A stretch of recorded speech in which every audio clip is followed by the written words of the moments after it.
Shabbat Shalom, Lekulam. Hoy llegamos entonces al fin del trayecto de la parashá de Korach durante este Caminando Números Bemidbar en el desierto.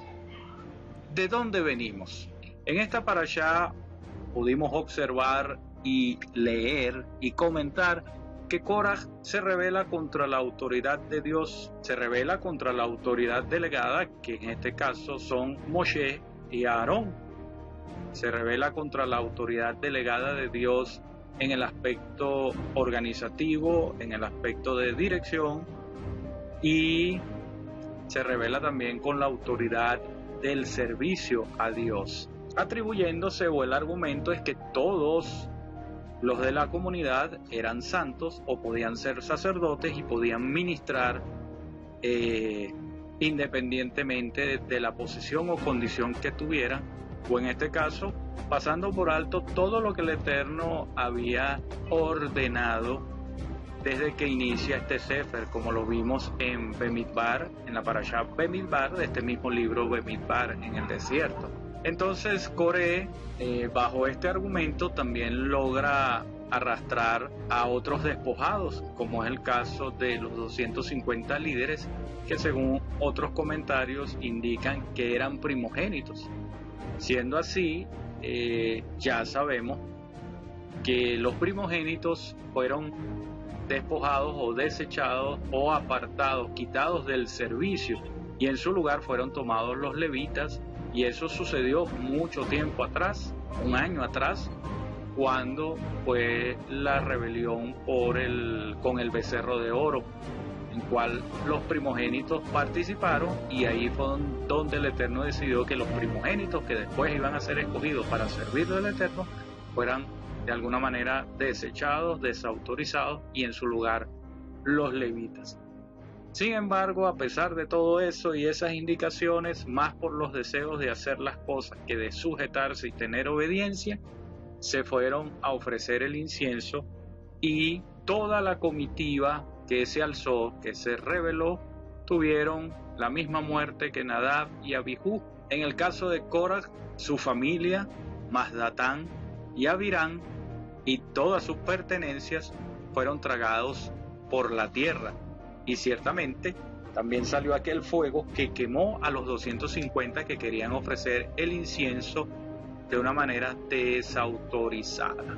Y en este suceso, la población, la comunidad de Israel por completo, ya también se alza y se quejan contra Moshe y Aarón, acusándolos, ciertamente culpándolos de que ellos fueron los que causaron la muerte de todas estas personas. Y entonces el Eterno se vuelve a encender en ira y manda una plaga de muerte ahora contra todo el campamento. Y Aarón, por instrucción de Moshe, toma un incensario y pone fuego autorizado y el incienso, y se pone entre la muerte y los vivos, y su intercesión, su posición allí de meterse en la brecha, detiene la plaga. De esta manera, la parashá entonces culmina afianzando la autoridad de Aarón en todo sentido, recordando la última prueba que puso el Eterno para callar, amordazar la murmuración de todo Israel y de todos los líderes que continuaban allí, con relación a que Aarón era el sumo sacerdote, y por ende también, o de una manera indirecta para ese momento, Moshe también fue afianzado en su autoridad. Pero el objeto aquí y el punto de discusión fue Aarón por el derecho sacerdotal, ¿no? Y la última prueba fue lo de las varas, o como yo les comentaba, más acorde con lo que yo estoy más de acuerdo, en mi opinión, los bastones. La traducción de Maté más como bastón de mando, y el único bastón hecho de ramas naturales de un mismo árbol, de un mismo tronco o de una misma rama, como dicen algunos comentaristas, para que los demás no se pusieran a pelear que por qué reverdeció el bastón de Aarón o floreció el bastón de Aarón, porque era otro tipo de rama, otro tipo de árbol, etcétera, etcétera, etcétera. Pero el Señor, el Eterno, sabe jugar ajedrez mucho mejor que nosotros, ¿verdad? Y bueno, al reverdecer, florecer y dar fruto la vara de Aarón, ya con eso es indiscutible la autoridad delegada de Aarón, así como también se le da una nueva comisión a los levitas, y en este caso en beneficio del propio pueblo, aunque no se lo merezca. ¿Por qué yo indico esto?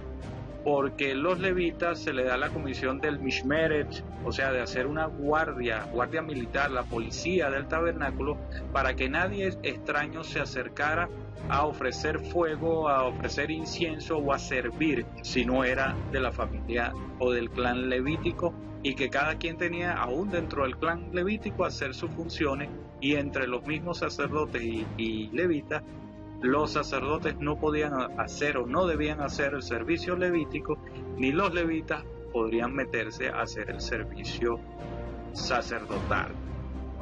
Pero aquí hay otra función de intercesión, de ponerse en lugar del otro. De alguna manera vemos aquí, al igual como vamos a ver en las siguientes parashot de este libro de números, Bamidbar, en el desierto, donde hay tipos, símiles, semejanzas o rumores, como llaman algunos, del más allá, sobre todo adelantado en el tiempo de un futuro lejano, como cuando vino Yeshua, precisamente la figura de intercesión y expiatoria de Yeshua, porque en este caso lo que hizo Aarón con el incienso contra la plaga de la muerte, y en este caso la nueva comisión que se los daba a los levitas, que en este caso, que si ellos permitían que algún extraño se acercara a hacer un servicio en usurpación, ejerciendo un derecho indebido, la persona que ejerciera la transgresión no iba a pagar, no iba a sufrir las consecuencias, entre comillas. De alguna manera, como dice, todo el alma que pecare, toda alma que transgrediere, esa pagará. Pero también para afianzar la autoridad de los levitas, y se le pone esa actividad o esa comisión intercesora. Entonces, si hubiese una usurpación, los levitas iban a pagar la transgresión hasta con su propia vida, si ellos lo permitían, porque era también para que ellos ejercieran con todo derecho y con toda la conciencia su autoridad que les fue delegada. Sin embargo, también era esto para disminuir el temor de la comunidad de Israel, porque hasta tenían temor, no es del hecho de hacer un servicio extraño o de usurpar funciones, sino el hecho nada más de entrar al Mishkan a adorar, a participar o a entregar los sacrificios que correspondía entregarlos. O sea, ni siquiera querían acercarse a ellos después de estos juicios tan severos que mandó el Eterno. Entonces ahí tuvieron temor, pero al Eterno poner esta función o delegar esta función de esta manera, eso bajó el temor de la comunidad de Israel de poder poder entrar al Mishkan hasta donde se le permitía y adorar con tranquilidad sin temor a pensar de que estaba usurpando alguna función. Y en respuesta también a eso, se le otorga a los levitas el diezmo. El diezmo, porque acuérdense que los levitas no eran contados entre las tribus para recibir heredad, y ellos vivían era de el servicio que hacían, y por ende de todo lo que entraba para el servicio del Mishkan, del Ohel Moed, la tienda del encuentro o el tabernáculo de reunión, era para sostenerlos a ellos en razón de la función que estaban haciendo, el servicio, no solo el servicio de ayudar a los sacerdotes, sino de asumir esta nueva función. En la Haftará vemos una línea de sucesión, porque Shemuel es un descendiente de Korah, pero contrariamente a lo que hizo Korah, Shemuel se puso o fue consistente con los designios, con los mandatos del Eterno. Por lo tanto, lo que observamos aquí también fue una rebelión prácticamente, o un desecho colectivo de Dios, como se lo dijo el Eterno a Shemuel: no te han desechado a ti, me han desechado es a mí. Entonces Shemuel accede a una regañadientes, como dicen otros comentaristas, a nombrar un rey, pero insiste que esta monarquía no debe ser por los motivos equivocados, que es lo que estaba viendo, y que la monarquía debe servir a Dios y obedecer la Torá y no estar dominado por un autointerés y una búsqueda de gloria personal. Entonces recuerden mi pregunta, al pueblo hay que darle lo que pide. A veces nosotros como pueblo no sabemos qué es lo que estamos pidiendo o no sabemos qué es lo que queremos realmente cuando decimos que queremos algo. Y sabemos que el Eterno siempre tiene lo mejor o Él sabe qué es lo que está pasando. Pero bueno, entonces ya vemos por los relatos posteriores, tanto en Shemuel y otros libros, que las cosas no fueron muy bien después de que esta decisión fue tomada. Y el detalle es que en el mismo momento que cometieron este error, el Eterno les dijo que eso no estaba bien, porque Shemuel clamó por una señal para indicarles a Israel de que el Eterno no estaba de acuerdo con eso, y eso se manifestó y fueron la lluvia y los truenos, y temieron.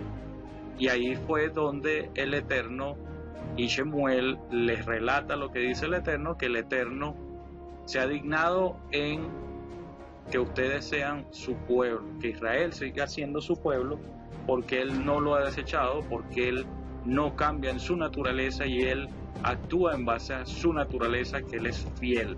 Él es fiel a su pacto, así Israel, y en este caso así nosotros, hagamos lo que hagamos, no invalidamos el pacto, y el Señor va a seguir siendo fiel. Los infieles somos nosotros, tal como fue Israel, y vemos las consecuencias que sufrió Israel, y a veces vemos o hemos experimentado las consecuencias de no vivir de acuerdo al pacto. Pero sin embargo el Eterno no nos abandona, no dejamos de ser de Él. Pero ciertamente, como dice un dicho que leí en algún libro hace mucho tiempo, sí, que uno dice, Dios, siento a Dios lejos, y entonces la respuesta es, bueno, ¿a que no sabes quién fue el que se alejó? Precisamente el que no se alejó fue Dios, sino nosotros mismos.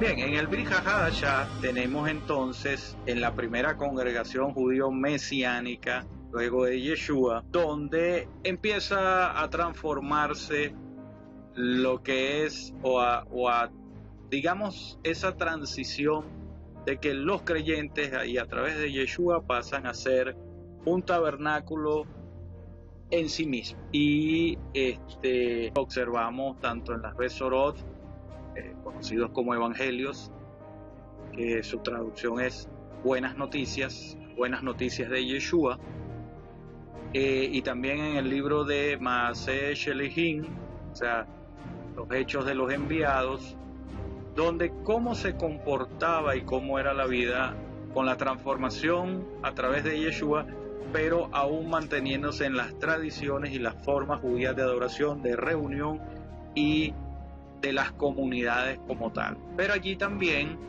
sucedieron unos juicios severos. Si ciertamente había una rededicación al Eterno bajo esa obra que trajo Yeshua para ese momento y que ha trascendido las edades y todos los sucesos a través de la historia, observamos el caso de unos esposos los cuales fueron movidos a misericordia, a hacer justicia, a hacer tzedakah, pero no fueron totalmente sinceros con la acción que realizaron.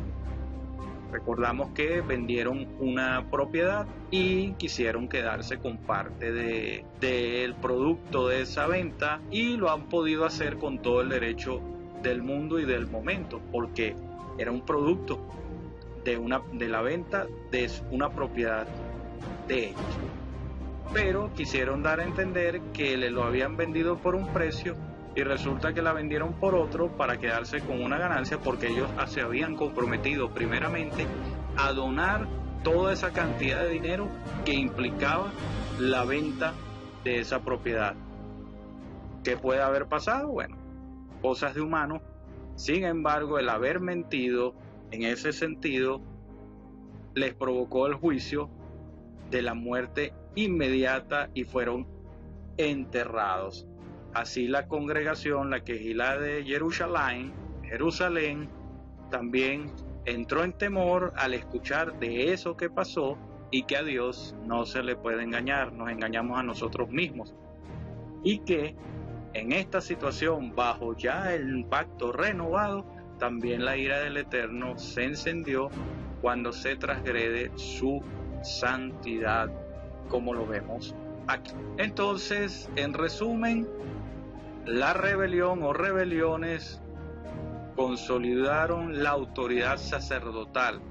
Yo diría que la autoridad delegada, porque a veces cuando mencionamos la palabra sacerdotal, creemos que estamos en aquellos tiempos de el Tanakh, aquellos tiempos en el desierto o en cierto momento de la historia judía, y no lo relacionamos con estos tiempos modernos. Y ciertamente hay un detalle que no estamos exentos de equivocarnos o de interpretar algunas veces las cosas como no son, o a veces las podemos sacar fuera del contexto. Entonces, que por la obra de Yeshua y tal como se habla en Hebreos, el nuevo orden según Melquisedec y no por orden levítico, y una serie de detalles que nos están hablando en un plano espiritual, en un plano de acercamiento espiritual al Eterno. Entonces a veces queremos como sacar eso de contexto y tomar acciones, atribuciones, incluso hasta usurpaciones en los órdenes que de alguna manera, a través del tiempo y a través de los líderes inspirados por el Ruach HaKodesh, como tenemos los testimonios en la misma Torá, en el mismo Brit HaDashah, y a través de los tiempos en la historia del desarrollo con Yeshua, de la relación con Yeshua y la relación con el Padre, entonces a veces queremos pasar muchas cosas por alto a raíz de la libertad y la salvación que tenemos en Yeshua. Y a veces eso es un error que cometemos, que a veces no entendemos. Entonces, en ciertos momentos, si agarramos a Yeshua para quitar ciertas trabas, ciertos obstáculos que nos impone la Torá o que nos los impone la tradición judía, y que con Yeshua tenemos esa libertad de pasar por encima de todo eso. A veces lo usamos como un argumento, quizás como Korah, que decir, bueno, todos somos apartados, todos somos santos y por todos puede hablar el Eterno. Hay que tener cuidado, y eso implica que pidamos al Eterno que nos ayude a entender los principios de autoridad espiritual en nuestra propia vida, en nuestro hogar y en las congregaciones en las cuales hacemos vida. ¿A dónde vamos? Tenemos un gran privilegio, precisamente por Yeshua, como se dice en Hebreos 13:15. Por ejemplo, en la versión, la Biblia del Diario Vivir, la que yo tengo en este momento para hacer referencia, dice: así que ofrezcamos siempre a Elohim por medio de Yeshua sacrificio de alabanza, es decir, fruto de labios que confiesan su nombre. ¿Qué privilegio tenemos?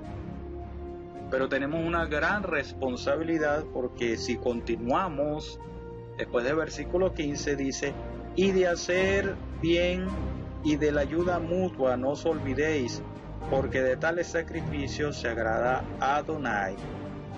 Y el versículo 17: obedeced a vuestros líderes y sujetaos a ellos, porque ellos velan por vuestras almas, como quienes han de dar cuenta, para que lo hagan con alegría y no quejándose, porque esto nos es provechoso, o sea, es para bien. Entonces, así como un gran privilegio que tenemos por Yeshua, por el orden sacerdotal de Melquisedec, y de pasar directamente al Padre y restaurarnos la relación con el Padre, y que todo lo que pidamos en el nombre de Yeshua al Padre será hecho, también tenemos una gran responsabilidad con ese privilegio que nos han otorgado. Si nos damos cuenta, habrán sucesos en nuestra vida y en nuestras congregaciones que nos marquen o señalen una lección del Eterno.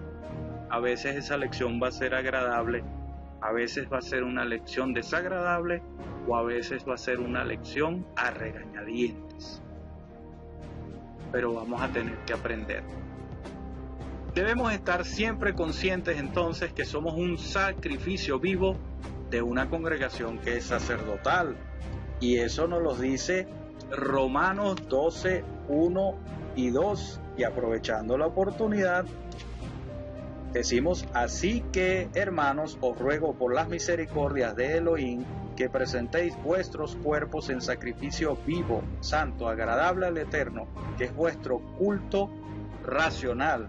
Y el versículo 2 dice: no os conforméis a este siglo, sino transformaos por medio de la renovación de vuestro entendimiento, para que comprobéis cuál sea la buena voluntad del Eterno, agradable y perfecta.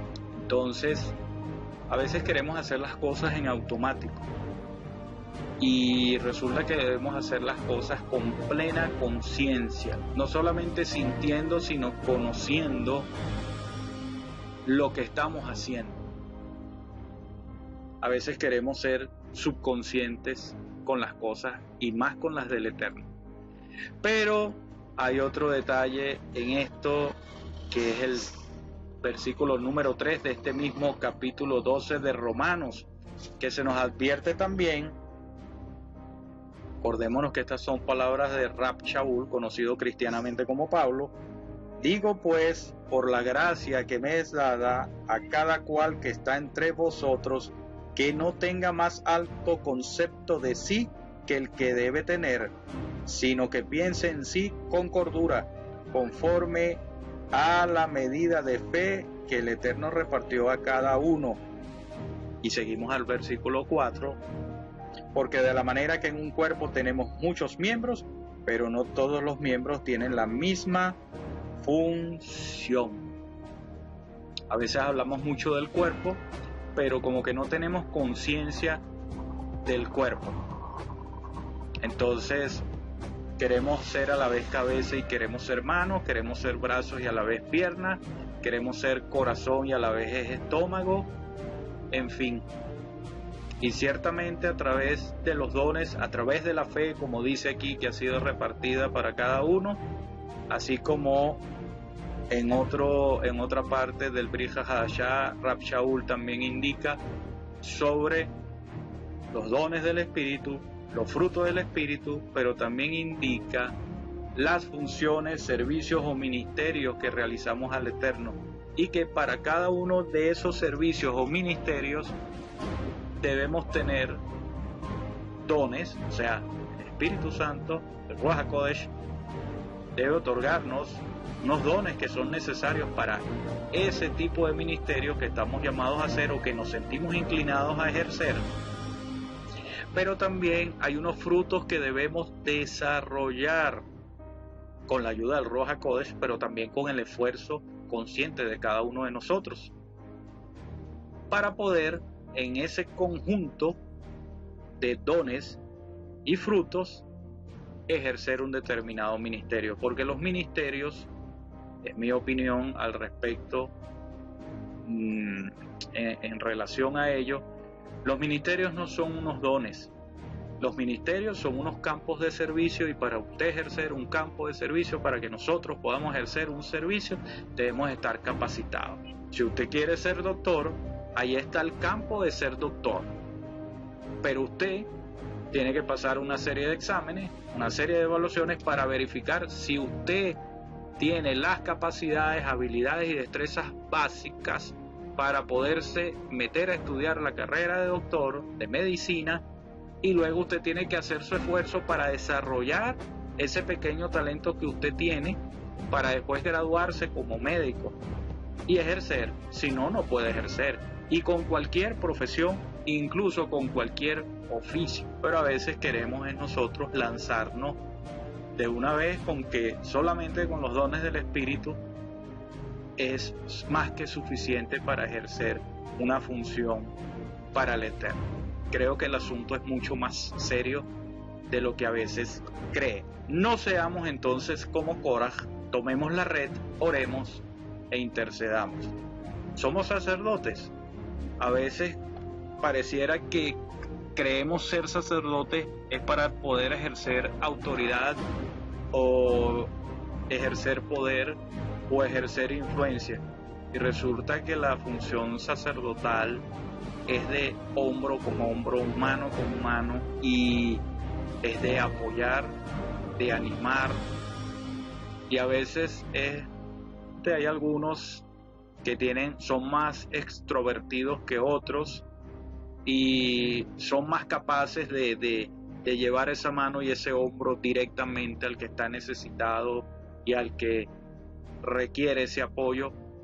Otros no somos tan extrovertidos o no son tan extrovertidos, pero también tienen una función que es valiosa, que es orar e interceder, porque como lo dijo Yeshua, sube a tu aposento, cierra la puerta atrás de ti y ora a tu Padre en lo secreto.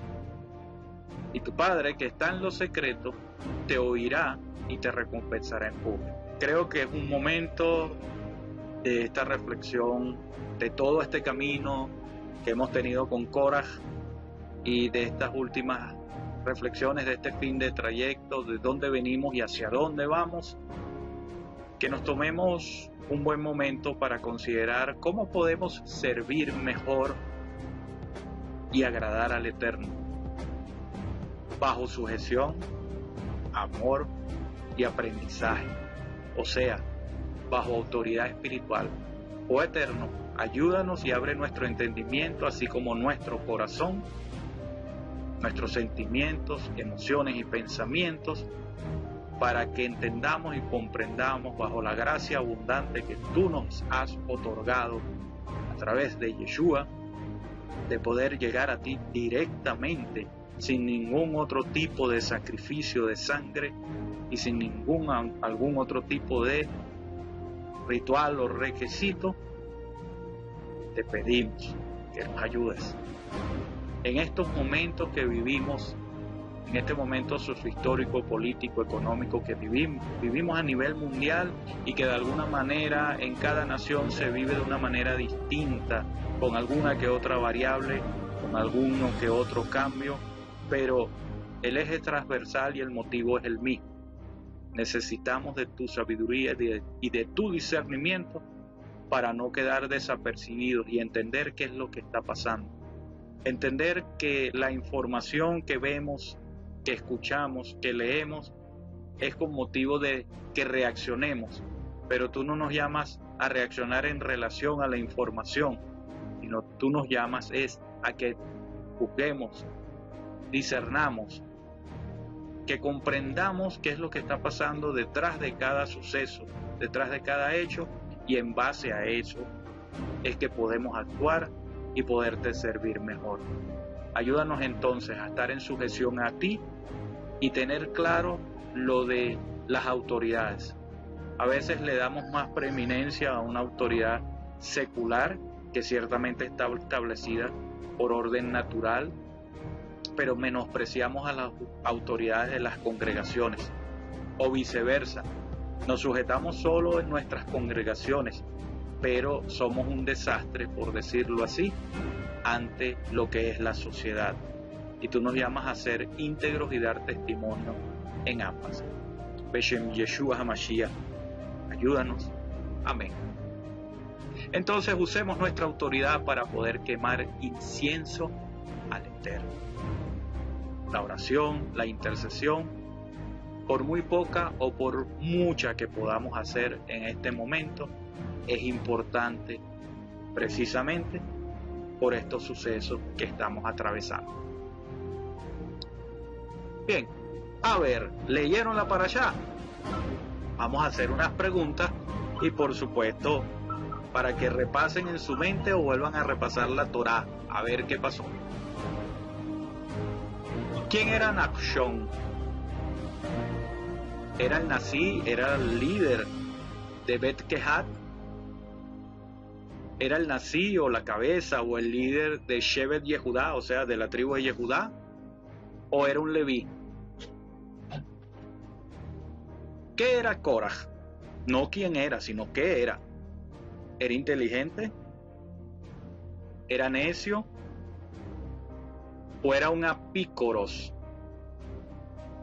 Cuando hablamos o se habla en la palabra de quién es un apícoro, es aquella persona que niega lo que dice la Torá, que no considera que lo que dice la Torá es cierto, es solamente alegórico o es referencial, o en su defecto alguna manifestación no la considera, por muy sobrenatural que sea, no la considera que sea del Eterno.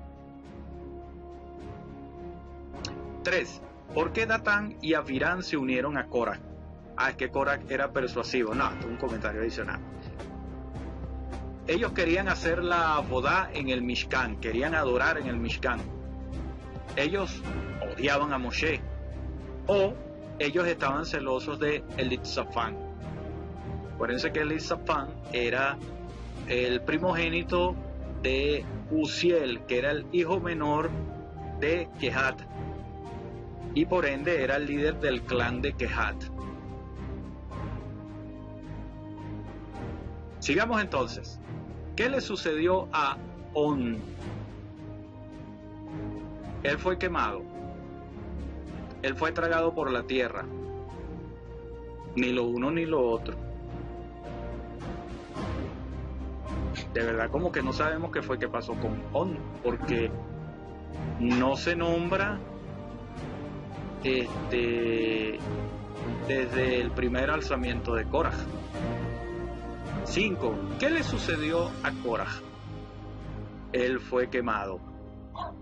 Él fue tragado por la tierra. Las dos cosas. 6.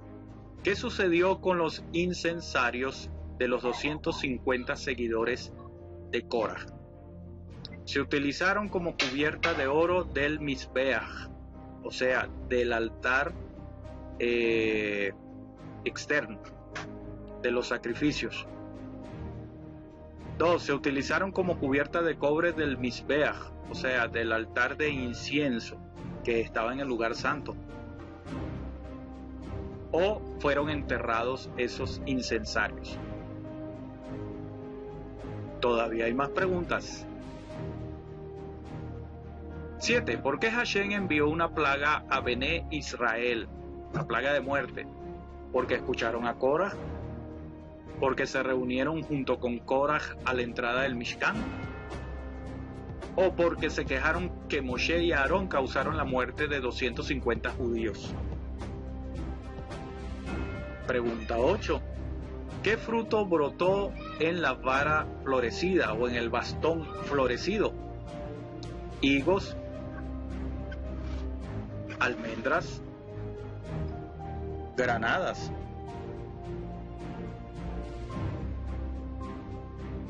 ¿A quién se le da terumá?